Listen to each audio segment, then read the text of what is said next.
The French Open has been hit pretty hard by the withdrawal of 14-time champion Rafael Nadal, but another non-retired former champ, Simona Halep, is missing from play for a totally different reason. Halep has been provisionally suspended from competing on tour since October 2022 after testing positive for Roxadustat during the US Open last year. According to the International Tennis Integrity Agency, the ITIA, Roxadustat stimulates red blood cell production and can give athletes an endurance boost. It's in the IPO category of substances used in blood doping, which is more commonly used by cyclists.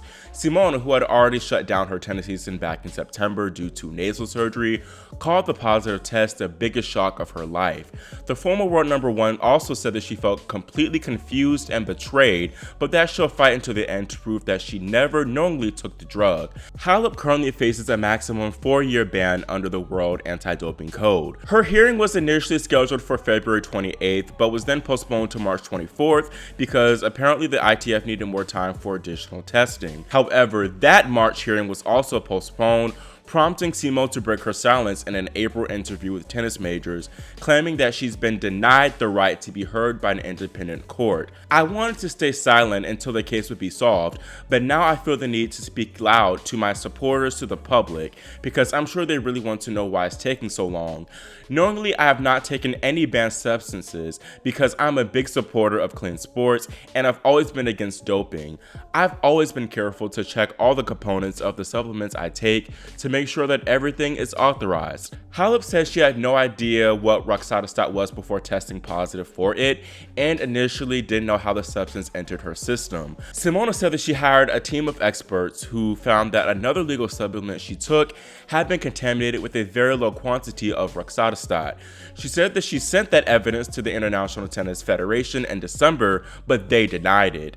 Because the evidence was denied by the ITF, Halep's only hope at this point is to have a hearing by an independent tribunal to prove that her positive test was the result of contamination. Simo said that she disagreed with that March 24th hearing being canceled because a player that's provisionally suspended is entitled to an expedited hearing. The Romanian is rightfully fed up with how long this whole process has taken, and she asked the ITF to allow her to play because of that delay, but they denied that too. Simona said that she took 10 tests after finding out that she was positive, with all subsequent 10 tests coming back negative. Things subsequently went from worse to worse for the two-time major champion when the ITIA charged her with an additional anti-doping breach for irregularities found in her athlete biological passport. According to the ITIA and ChatGPT, the athlete biological passport is an anti-doping program that compares athletes' blood and urine samples over time to look for indicators of illegal drug use. Basically, the program doesn't show the exact presence of a banned substance, but it highlights any irregularities associated with using a banned substance. Halep came out and disputed this second charge, saying, "3 world-renowned experts that have studied my blood tests have been extremely clear that my blood is totally normal." Halep clocked a little bit of tea too, noting how the ITIA said that they are trying to handle things in an efficient and timely manner, while simultaneously requesting that the tribunal delay her scheduled hearing at the end of May. The ITIA indeed canceled that meeting, and Halep once again criticized the establishment. Simo acknowledged that she'll now probably have to miss this year's Wimbledon Championships, and that the situation is killing her reputation, her form as a pro tennis player, and that the situation has dire implications on her mental health. She ended her statement quoting MLK, saying, "Justice delayed is justice denied." I personally believe that Halep is innocent. She says that she's always been against doping and is a big supporter of clean sports. And then aside from her, I guess now former coach Patrick Moranoglu, all in her IG comments defending her and slamming the ITF, Simo's former on and off again coach Darren Cahill and her ex-husband Tony Eric defended her back when this news came out in October that she was suspended, essentially saying that Halep has far too much honor and integrity to cheat. I can definitely believe that, and when just trying to think of reasons why Halep would even use a banned substance, I guess the only thing that I can think of is she's in the latter part of her career, 31 years old, and is trying to make the most of, I guess, being in the twilight of her career.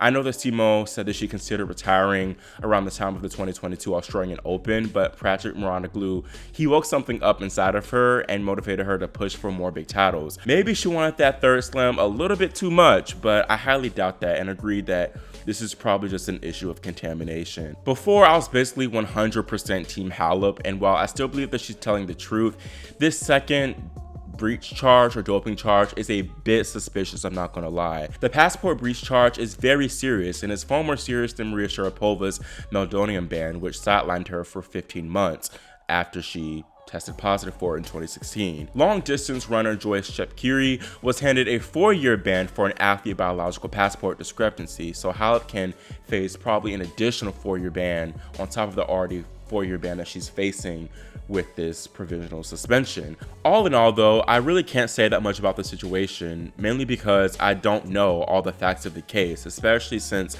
the ITIA keeps postponing these hearings. I assume that these cancellations are all rooted in this recent passport charge, which makes me feel for Simona because now she has to deal with 2 very serious cases. It really feels that the establishment is out to get her in a way because, like I said, she doesn't seem like the type of person who would cheat, but I do not know Halep personally and can only go off what she and her peers say about her. I think the ITIA is being ridiculous with how long they're taking, as Sharapova and Diana Yastremska, who also claimed contamination and later got cleared, had their cases heard within 6 months of being handed that suspension.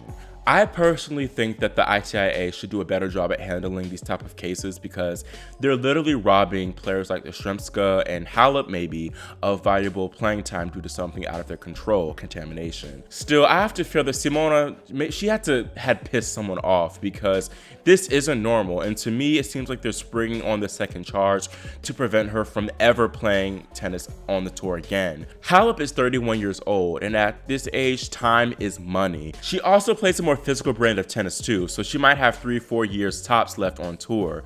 Not to mention, she risks further injury when coming back to tour after having such a long layoff. Look at Maria Sharapova, for example. She was never really the same when she came back from that drug suspension because injuries eventually caught up to her and ended her career. If it comes out that Simona is indeed the victim of injustice, she should sue the ITF because, like I said, her earnings, her reputation, and her mental health have taken a big hit. Right now, the public is generally in support of Halep, and if the tennis authorities want to save their reputations and justify their bans of her, they need to give Halep a trial ASAP. Do you stand with Simona, or do you feel that the ITIA is delaying proceedings for a good reason and that Simo's not innocent like she says? Let me know what y'all think in the comments below, and make sure y'all subscribe and click the notification bell so you're notified whenever I post updates regarding this whole situation. Thank you all for watching. I'm Christian Basnight, and I'll see y'all next time here on Grand Slam Tennis News Today.